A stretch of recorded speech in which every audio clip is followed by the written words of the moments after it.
Hello दोस्तों, तो आज जो हम रीजनिंग का टॉपिक स्टार्ट करने वाले हैं उसका नाम है प्रॉब्लम ऑन वर्ड्स। अब आपके एग्जाम में जितने भी वर्ड बेस्ड क्वेश्चंस पूछे जाते हैं वो सारे आज हम इस एक वीडियो में कंप्लीट कर देंगे। तो सबसे पहले हम देख लेते हैं इस चैप्टर में हम क्या क्या पढ़ने वाले हैं। तो पहला जो हम पढ़ेंगे वो पढ़ेंगे डिक्शनरी वर्ड्स। डिक्शनरी जैसे कि आप सभी को देखनी आती होगी, कुछ वर्ड्स दे दिए जाएंगे हमें, उन्हें डिक्शनरी के हिसाब से सीक्वेंस में लगाना होता है। ये होता है हमारा डिक्शनरी वर्ड्स। अब वर्ड फॉर्मेशन में क्या होता है दोस्तों कि आपको एक पर्टिकुलर कोई वर्ड दे दिया जाएगा और 4 ऑप्शंस दे दिए जाएंगे इस तरीके से, और वहाँ पूछ लेगा कि इन चारों में से कौन सा ऑप्शन इस पूरे वर्ड के लेटर का यूज़ करके नहीं बनाया जा सकता दोस्तों। और लॉजिकल सीक्वेंस ऑफ वर्ड्स में क्या होता है, सबसे लास्ट में हम ये पढ़ेंगे, कुछ 4 ऑप्शंस दे दिए जाएंगे, या तो हमें उन्हें असेंडिंग ऑर्डर में लगाना पड़ेगा या फिर डिसेंडिंग ऑर्डर में लगाना पड़ेगा, मतलब एक लॉजिकल सीक्वेंस होना चाहिए। तो चलिए दोस्तों वीडियो स्टार्ट करते हैं। तो सबसे पहले हम बात करते हैं यहाँ पर डिक्शनरी वर्ड्स की। तो दोस्तों फर्स्ट एग्जाम्पल में आपको जो फर्स्ट वर्ड दे रखा है वो दिया हुआ नेचर, सेकंड वर्ड दिया हुआ नेस्ट, थर्ड है न्यूमेरिक और फोर्थ वर्ड जो आपके पास वो है न्यूज़। तो हमें बताना है डिक्शनरी के हिसाब से यहाँ पर फर्स्ट नंबर पे कौन सा वर्ड आएगा। जैसे कि आपको एन तो सब में दिख रहा है, तो एन से तो हमें कोई हेल्प मिलने से रही यहाँ पर। फिर एन के बाद यहाँ पर ए है, इधर ई, इधर यू और इधर ई। तो ए, ई और यू में सबसे पहले क्या आता है, ए आता है। तो यानी कि फर्स्ट नंबर पे जो आएगा वो आएगा आपका नेचर। ठीक, अब ये कंप्लीट हो गया, इसको हटा देते हैं। आगे अब हम देखते हैं यहाँ पर ई है, यहाँ पर भी ई है और यहाँ पर क्या है यू। तो ई पहले आता है यू से, तो यानी कि यू वाला यानी कि न्यूमेरिक तो बाद में आएगा। अब देखते हैं इन दोनों में से सेकंड नंबर पर कौन आएगा। ई के बाद है दोस्तों यहाँ पर एस और यहाँ पर है डब्ल्यू। तो डब्ल्यू से पहले क्या आता है, एस आता है, यानी कि सेकंड नंबर पे जो होगा वो होगा हमारा नेस्ट। तो ये भी कंप्लीट हो गया। फिर थर्ड नंबर पे आपका क्या आ जाएगा, न्यूज़, और लास्ट आपका क्या आ जाएगा, न्यूमेरिक। तो यहाँ पर ऑप्शन कौन सा सेटिस्फाई कर रहा है दोस्तों, हमारा ऑप्शन नंबर सी।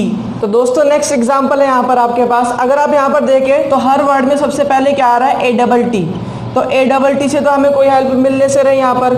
अब हमें ए डबल टी के बाद देखने कौन कौन से लेटर गिवन है। जैसे कि यहाँ पर आर, ई, ए और ई। तो आर, ई और ए और ई में सबसे पहले क्या आएगा, आपके पास आएगा ए, यानी कि स्टार्टिंग जो होगी 3 से, और 3 यहाँ पर देखेंगे ऑप्शन नंबर ए में सबसे पहले हमें 3 नजर आ रहा है, बाकी सब में 1, 1 और 4 है। तो हमें सिर्फ एक वर्ड देखना था और उसी के थ्रू हम पूरा क्वेश्चन कर लेंगे। अगर ऐसा कुछ होता तो हमें आगे बढ़ने की जरूरत नहीं है दोस्तों, हम सिर्फ यहीं तक रुक जाएंगे, अपने ऑप्शन पर टिक करेंगे और आगे बढ़ जाएंगे। तो दोस्तों अब आप चैप्टर को समझ चुके होंगे, तो अब क्या करना है, हमें ज़्यादा टाइम वेस्ट नहीं करना, फटाफट से क्वेश्चन को कंप्लीट करते हैं। तो आप भी वीडियो पॉज करके क्वेश्चन फटाफट से करने की कोशिश करना विद इन सेकेंड्स में। तो सबसे पहले हम यहाँ पर देख लेते हैं टी, टी, एन और एन। तो टी से पहले आता है एन, और एन के बाद यहाँ पर नो, एन, ओ। तो यहाँ से तो कुछ मिलेगा नहीं। यहाँ पर ओ के बाद क्या है, सी, और यहाँ पर ओ के बाद है एन। तो यानी कि सबसे पहले क्या आएगा आपके पास दोस्तों, फोर्थ नंबर वाला जो नॉकिंग है। फिर उसके बाद क्या आएगा, तीसरा वाला वर्ड। तो यानी कि ऑप्शन नंबर यहाँ पर क्या हो जाएगा, डी हो जाएगा। चलिए दोस्तों अगले क्वेश्चन पे चलते हैं। यहाँ पर आपको गिवन देखेंगे ध्यान से, तो M A N U, M A N U इन चारों वर्ड्स में नज़र आ रहा है। ठीक, अब यहाँ पर आपको एम ए एन यू के बाद देखना है, यहाँ पर एफ है, यहाँ पर ए, एम और यहाँ पर क्या है, ए है। तो ए एल और ए एल। तो मैनुअल यहाँ पर आधा नज़र आ रहा है और मैनुअल तो यहाँ पर भी नज़र आ रहा है। तो सबसे पहले क्या आ जाएगा आपका, फोर्थ आ जाएगा। उसके बाद आ जाएगा हमारा सेकंड नंबर पे, यानी कि ऑप्शन नंबर ए आपका एग्जैक्ट आंसर होगा। नेक्स्ट क्वेश्चन दोस्तों यहाँ पर P R A, P R E, P R I, P R, P R यहाँ पर 3 चारों में कॉमन है। यहाँ पर है एस, तो एस से पहले क्या आता है, पी आर आता है। अब आपको देखना है यहाँ पर ए, यहाँ पर ई है और यहाँ पर आई है। तो सबसे पहले आ जाएगा आपका फर्स्ट में 2 ऑप्शन हैं, सी और बी। ये दोनों ऑप्शन वैसे कैंसिल हो जाएंगे। नेक्स्ट अब हमें यहाँ पर क्या देखना है, ए के बाद यहाँ पर ई आ जाएगा, यानी कि उसके बाद जो अपने पास आ जाएगा सेकंड वाला। तो सेकंड कहाँ पर है, ऑप्शन नंबर सी में। तो ऑप्शन नंबर सी आपका आंसर हो जाएगा दोस्तों। तो दोस्तों अब हम बढ़ते हैं अपने नेक्स्ट टाइप पर। नेक्स्ट टाइप हमारा वर्ड फॉर्मेशन। जैसा कि मैंने आपको बताया था, वर्ड फॉर्मेशन में क्या होता है, आपको एक बड़ा सा वर्ड दे देगा और यहाँ पर कुछ 4 ऑप्शंस दे देगा। आपको बताना है इन चारों ऑप्शंस में से कौन सा वर्ड नहीं बनाया जा सकता इस गिवन वर्ड के लेटर से। तो जैसे कि यहाँ पर माउंट दिख रहा है आपको, अब आपको देखना है यहाँ पर माउंट नजर आ रहा है क्या, complete, M O U N T यानी कि जो माउंट है इस पूरे वर्ड के लेटर को यूज़ करके बनाया जा सकता है। इसी तरीके से नेक्स्ट है आपका सीमेंट, तो CEMENT नज़र आ रहा है पूरा पूरा, यानी कि यहाँ से उठा करके हम सीमेंट बना सकते हैं। अगला है आपका पेवमेंट। अब यहाँ पर आपको वी नज़र आ रहा होगा, लेकिन प्रोनाउंसमेंट में कहीं भी आपको वी नज़र नहीं आ रहा, यानी कि हम इस वर्ड के लेटर्स को यूज़ करके पेवमेंट वर्ड नहीं बना सकते। तो यहाँ पर जो होगा आपका ऑप्शन नंबर सी होगा। बोला गया ना, select the word that can't be formed using the letter of the given word. Next question है दोस्तों आपके पास, यहाँ पर जो वर्ड गिवन है वो है हमारा मेजरमेंट। अब आप यहाँ पर सीधा ऑप्शन ए को देखेंगे तो यहाँ पर समिट नज़र आ रहा है, और समिट में यहाँ पर क्या है आई, तो इस वर्ड में मेजरमेंट में आपको कहीं भी आई नज़र नहीं आ रहा, यानी कि इस वर्ड के लेटर को यूज़ करके हम समिट नहीं बना सकते। तो ऑप्शन नंबर यहाँ पर सी हो जाएगा आपका आंसर। नेक्स्ट वर्ड है आपके पास करेज, और अगर यहाँ पर आप ऑप्शन नंबर सी को देखेंगे तो सिक्योर के अंदर ई 2 बार गिवन है, और करेज के अंदर जो ई है वो सिर्फ एक ही बार, यानी कि लेटर के भी रिपीटेशन अलाउड नहीं की जा सकती, क्योंकि ई तो एक ही बार यूज हो गया यहाँ पर, तो ये वाला ई कहाँ से आएगा। तो इस हिसाब से जो ऑप्शन होगा वो ऑप्शन होगा हमारा सी। Next concentration. अब कंसंट्रेशन में यहाँ पर आपको देखेंगे अगर ऑप्शन नंबर डी को, तो लास्ट में आपको एल नजर आएगा, लेकिन कंसंट्रेशन के अंदर कहीं भी एल नजर नहीं आ रहा, तो यहाँ पर ऑप्शन हो जाएगा आपका डी। नेक्स्ट वर्ड है हमारे पास पर्सनैलिटी। यहाँ पर आप सारे ऑप्शन चेक करने के बाद जब ऑप्शन नंबर डी पर आएंगे तो रॉयल्टी के अंदर वाई 2 बार आ रहा है, और पर्सनैलिटी के अंदर वाई सिर्फ 1 बार आ रहा है। तो एक बार तो हम यहाँ यूज़ कर लेंगे, लेकिन ये वाला वाई कहाँ से आएगा, तो यहाँ पर जो आंसर होगा आपका ऑप्शन नंबर डी। तो दोस्तों अब हम आते हैं अपने लॉजिकल ऑर्डर पर। लॉजिकल ऑर्डर में क्या होगा, जैसे कि आपको यहाँ दिख रहा है बाय, डिनर, मार्केट, वेजिटेबल और कुक, ये 5 वर्ड्स हैं। अब इन 5 वर्ड को एक ऐसे सीक्वेंस में लगाना है हमें ताकि वहाँ से एक मतलब निकल करके आए। जैसे कि अब इसी एग्जाम्पल पर देख लेते हैं, तो सबसे पहले हम क्या करेंगे, मार्केट जाएंगे। मार्केट जाने के बाद आपको वहाँ पर वेजिटेबल्स दिखेंगी। अब उन वेजिटेबल्स को आप क्या करेंगे, सभी को तो नहीं, जो आपके पसंद की होगी उसको आप बाय करेंगे, यानी कि खरीदेंगे। उसके बाद क्या करेंगे, आप उसको कुक करेंगे, कुछ ना कुछ तो बनाओगे उसको खाने के लिए। फिर लास्ट में क्या होगा, डिनर के अंदर हम उसे फिनिश कर देंगे, यानी कि अपना डिनर खाएंगे। तो यहाँ पर देखो सीक्वेंस क्या बना, सबसे पहले 3rd नंबर पे, फिर आएगा आपका 4th नंबर का वर्ड, फिर आएगा हमारा बाय यानी कि 1st नंबर का वर्ड, और फिर आएगा हमारा 4th नंबर पे जो कि कुक दिया हुआ है यानी कि 5th नंबर, लास्ट में आ जाएगा आपका 2, क्योंकि 2 पर डिनर है, 3 पर आपका मार्केट है, 4th पर आपका वेजिटेबल है, 1 पर आपका बाय है, 5th पर आपका कुक है, और 2nd नंबर पे आपका क्या है, डिनर। तो यानी कि इस तरीके से हमें एक लॉजिकल सीक्वेंस देखने को मिलेगा इन 5 वर्ड का।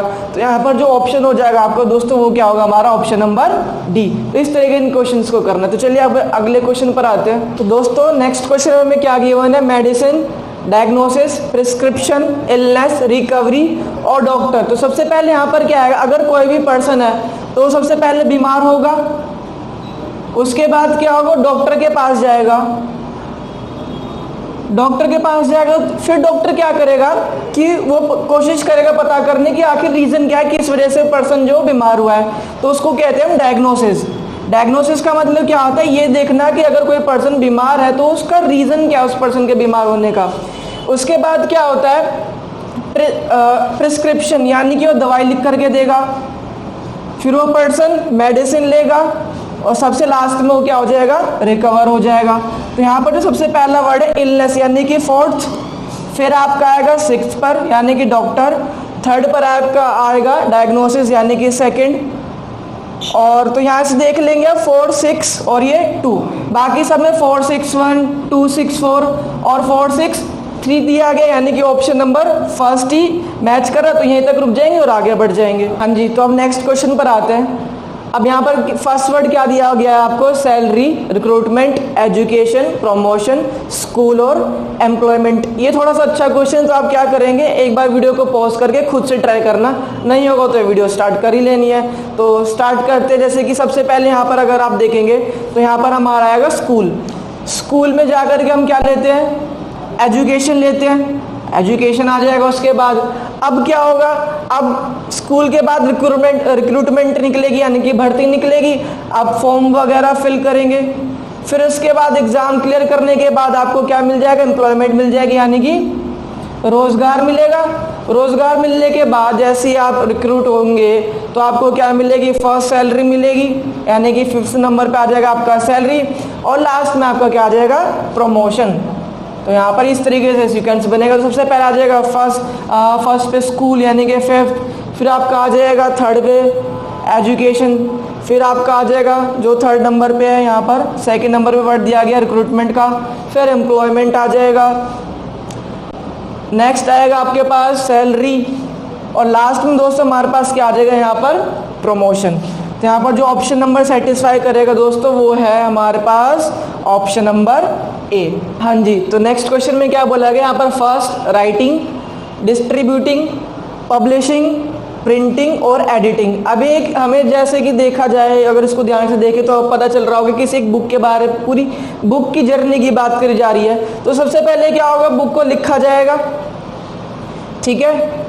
तो बुक को लिखा गया यानी कि फर्स्ट पे आ गया राइटिंग, रफली लिख दिया, फिर एडिटिंग होगी उसकी, दूसरे पर आ जाएगा आपका एडिटिंग।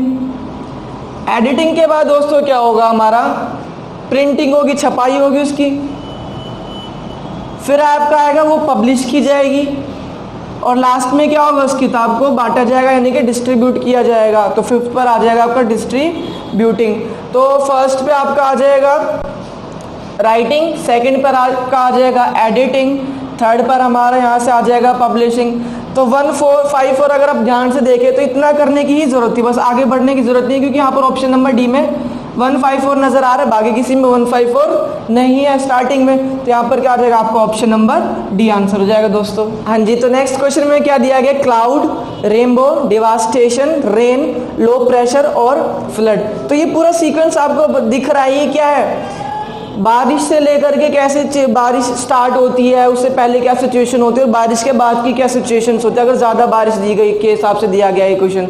तो सबसे पहले क्या होता है दोस्तों, आपको सभी को पता है कि लो प्रेशर बनता है, यानी कि कम दबाव बनता है। उसके बाद क्या होता है, बादल बनेंगे, क्लाउड्स आएंगे, उसके बाद होगी रेन, रेन के बाद क्या आएगा दोस्तों हमारा रेनबो, फिर फ्लड होगी, अगर ज़्यादा बारिश हो जाएगी तो फ्लड होगी, और फ्लड के बाद देखने को क्या मिलता है हमें, डिवास्टेशन यानी कि तबाही देखने को मिलती है।